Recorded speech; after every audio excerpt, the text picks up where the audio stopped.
pristine and part of our identity. But Lake Michigan can turn deadly in an instant.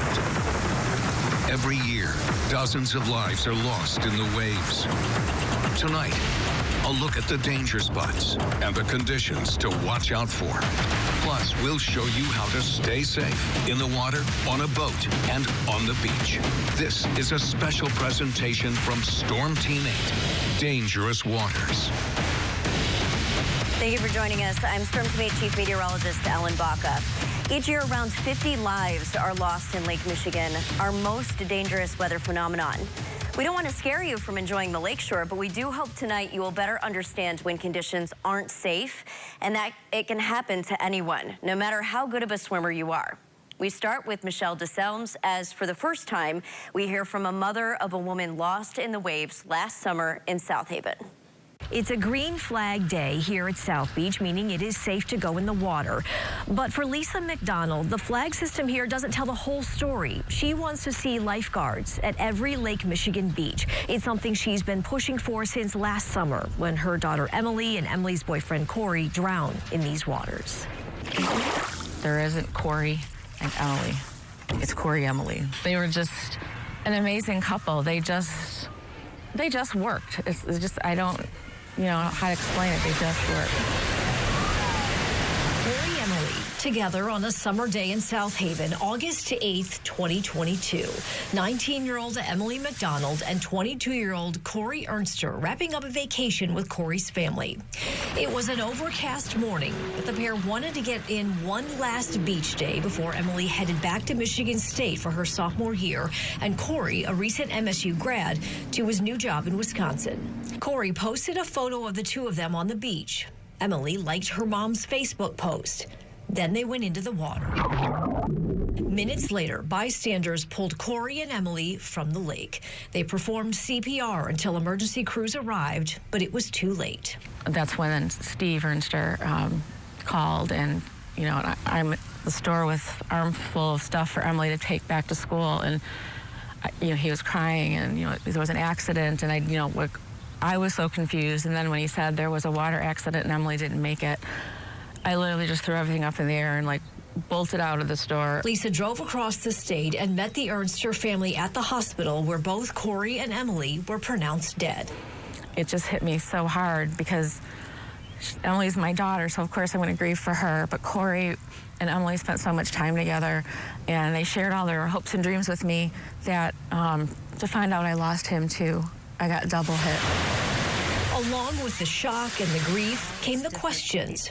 How did this happen? But it was a yellow flag day, and it says, proceed with caution. Mm-hmm. And like you said, Emily grew up around water. She, there's a lot of strong currents out by us, so she is familiar with that. She was also 5'10", I don't think they went out very far. We can't find anybody that saw them go in the water, but from the time they posted the pictures and the stuff on Facebook to the time someone spotted them, it was a very short amount of time. And why weren't there lifeguards? This particular beach, it's not being manned by a trained professional. A trained lifeguard is going to walk along the beach. They can spot when the water's changing, blow the whistle, get people in.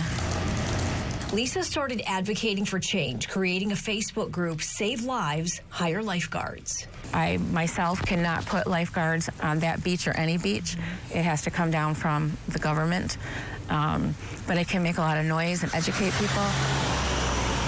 Along with lifeguards, Lisa wants to see better signage on the beach and water warnings at local restaurants and hotels for out-of-town guests who may not be aware of the dangers of the lake. The lake does not discriminate. It doesn't matter if you're young, old, if you're a good swimmer, a poor swimmer.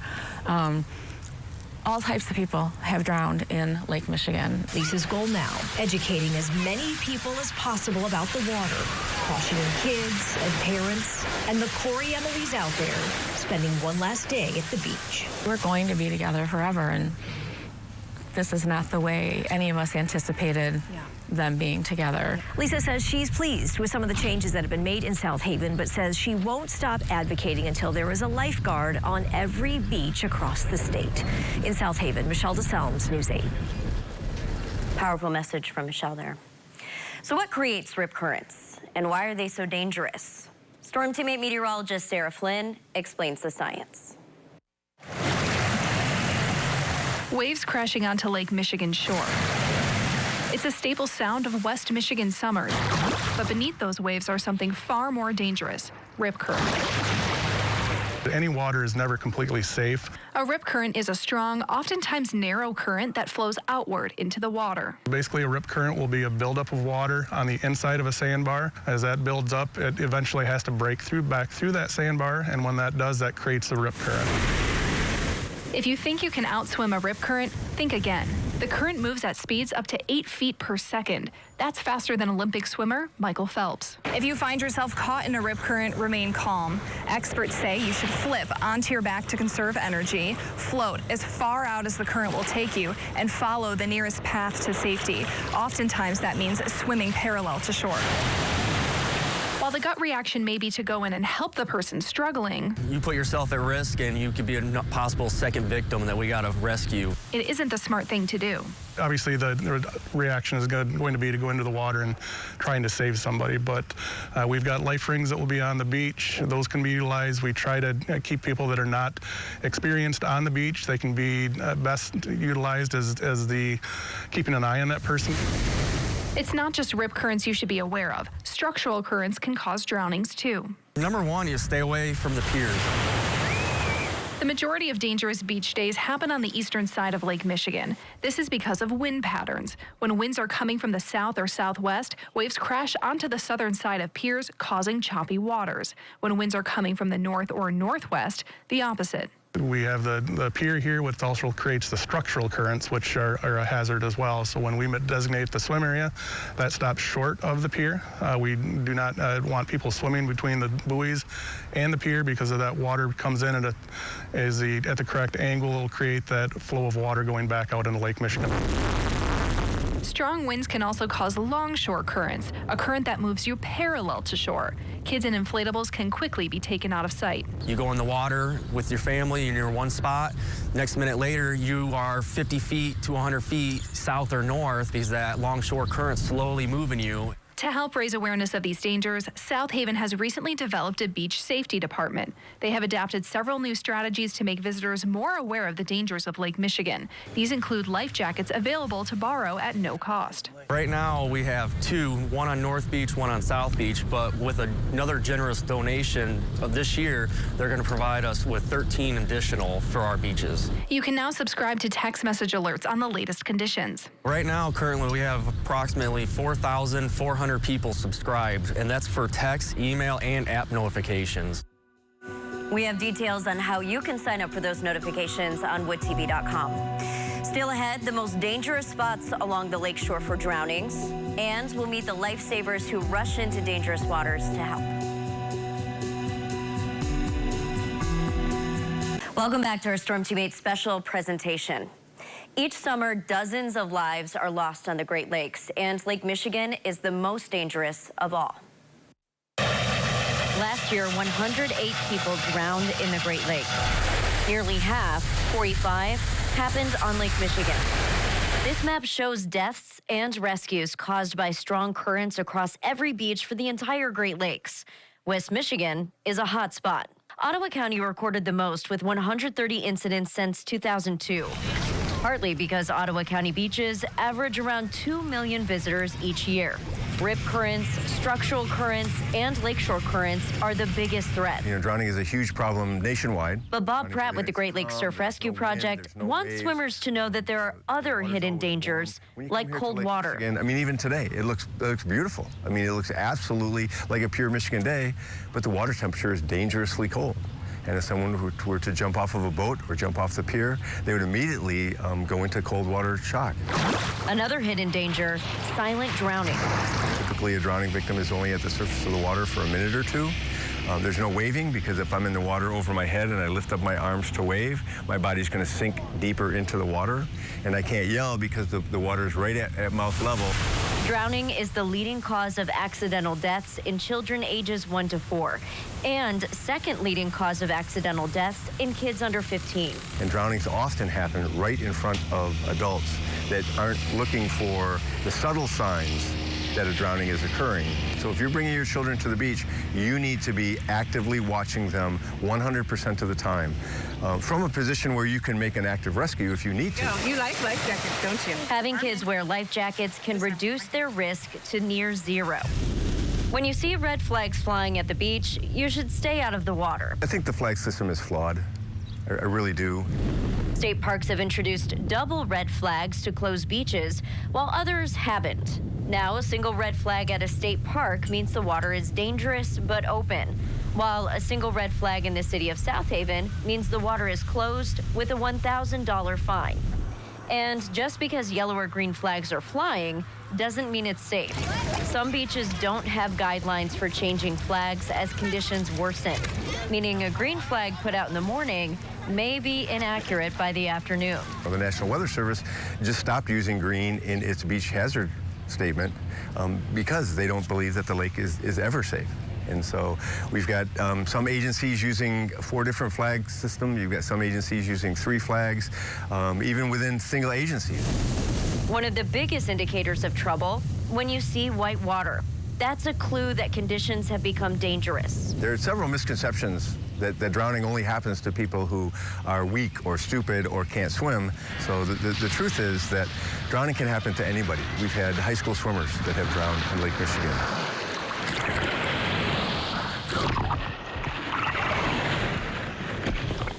No matter how big the waves get, the Coast Guard is ready to rush in and help.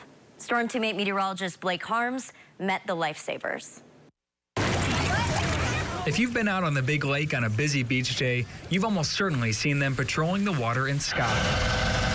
It's the United States Coast Guard, and they're staffed 24/7 to protect West Michigan's waterways. We patrol all the way from Duck Lake all the way down to Saugatuck. Mark Moore, our captain for the day on Lake Michigan, is the officer in charge here at Coast Guard Station Grand Haven, right in the middle of the busiest place for rescues on the Great Lakes. What are the most common incidents that you respond to? Most common incidents we respond to, I would say, for search and rescue cases, boats taking on water, medical emergencies, and then people drowning on the beaches in Lake Michigan. When someone needs help in the water, Today's Grand Haven Motor Lifeboat 47225, we are underway. they're ready to spring into action. We'll respond, get on scene, immediately start searching, doing a shoreline search with our vessel in the shallowest water we can get into. We do a methodical search. We scan with our binoculars, do a 360 scan up and down, and just continue to search that waterway looking for a person. If we do find them, we'll quickly, immediately run the boat. If we have to run a boat aground to get to them, we'll do that. We have life rings on board. We also have throw bags that we can throw them to try and get them to safety. We do have Air Station Muskegon. They're manned and ready for the summer as well. So if we do get these calls, they launch a helicopter out of there within 5 to 10 minutes. They're on scene. And when they arrive, they are focused not only on the initial victim. A lot of the folks that respond don't understand the dangers they're putting themselves in when they're going out in the water, especially when there's rip currents and tidal current or breakwall currents that we're contending with out there in the waterway. When people see somebody drowning, sometimes their response is to go out there and try and save them, and it can lead to 1, 2, 3, 4 more people drowning that day. Whether it's a green flag or red flag day, the Coast Guard will be ready to save. This is a beautiful area. Enjoy your summer. Michigan has the second most boats in the country. Next, what you can do before you push out to stay safe on the water. Plus, tips on how to get a call out at the beach even if you don't have cell service. Welcome back. An afternoon on a boat in Michigan can be one of the best days of your summer. Storm Team 8 meteorologist Matt Kirkwood shows us how to prepare to stay safe on the water. Michigan boasts over 11,000 lakes, including this gem behind me, 3,200 miles of coastline, second most in the United States, making Michigan a boater's paradise. But just like most things, you want to do it safely. Michigan has over 1 million registered boats, making safety key. I tagged along with Marine Deputy Scott Holt from the Kent County Sheriff's Office to find out what you need to do before hitting the water. So make sure you have a registration. You'd be surprised how many people don't. During COVID, it was tough. It was tough to get current tags, but now it's way easier. So have a float plan before you go out. Tell somebody where you're at, what you're doing. Cell service might work, might not work. So have that. Make sure that you're ready to go. Make sure you check the weather.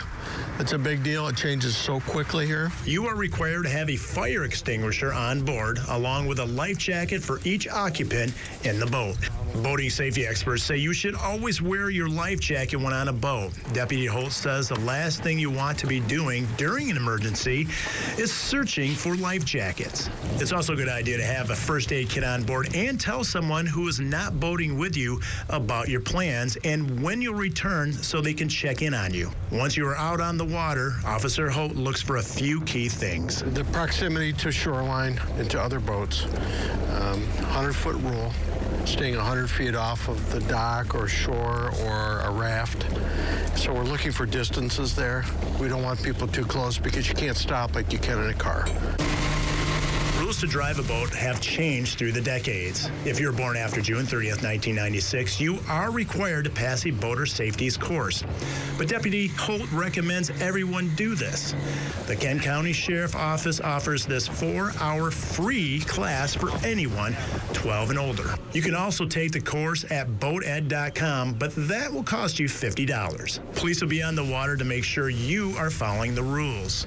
In Kent County, about 2 to 3 officers are on the water on any given day, more during the weekends. Next time you're out on your boat, give them a wave and enjoy the beautiful waterways of Michigan. Communication is a key part of staying safe at the beach. Storm Teammate meteorologist Terry DeBoer examines the coverage gaps at the beach and how you can prepare to overcome them. Spending time at the beautiful Lake Michigan beaches is a great getaway. Unfortunately, that tranquility comes along with gaps in some of the technology at the beaches, with some areas not covered by a cell phone signal. Without hardwired phones available at most beaches, calling for help in an emergency can be challenging. We're working with the government, we're working with residents along the beaches to make sure that the build-out is responsible and it's strong, and we're confident that in an emergency situation, we're able to provide the network that residents and first responders need. Andy Choi is the communications manager for Verizon. Technology companies like Verizon partner with emergency providers to set up specialized command centers during large-scale and ongoing emergencies. In isolated situations, however, Choi says knowing the capability of your personal cell phone can assist you in being able to call for help. The water does pose some challenges, both for folks who are out here on their own, as well as our police, fire, military. Certainly, certain devices will have the ability to use what's called SOS communications, which will then talk to the satellites. A key part of your communication strategy is knowing exactly where you are on a beach. These numbered signs will tell you your specific area, and having at least some charge left in the battery on your cell phone. Even if you don't have working service, a charge on your phone will allow you to dial 911, which will get you to emergency dispatchers. The key here is always just staying prepared. You want to make sure that if there is an emergency, that your devices are ready, you're ready. To stay connected to emergency weather information, a good life-saving investment is one of these, a portable weather radio. And also make sure that you stay connected to the latest forecast information before heading to the beach. Weather conditions can change very quickly, especially along Lake Michigan. And we are here in the 24-hour tracking center to keep you prepared. I'm Storm Teammate meteorologist Terry DeBoer. We hope you're able to get to the lakeshore to have a safe summer beach day. Before you head out, make sure to check out our Lake Michigan Summer Beach Guide. We have more than 50 beaches listed, and it's all free at woodtv.com. Thank you for joining us. From all of us at Storm Team 8, enjoy summer.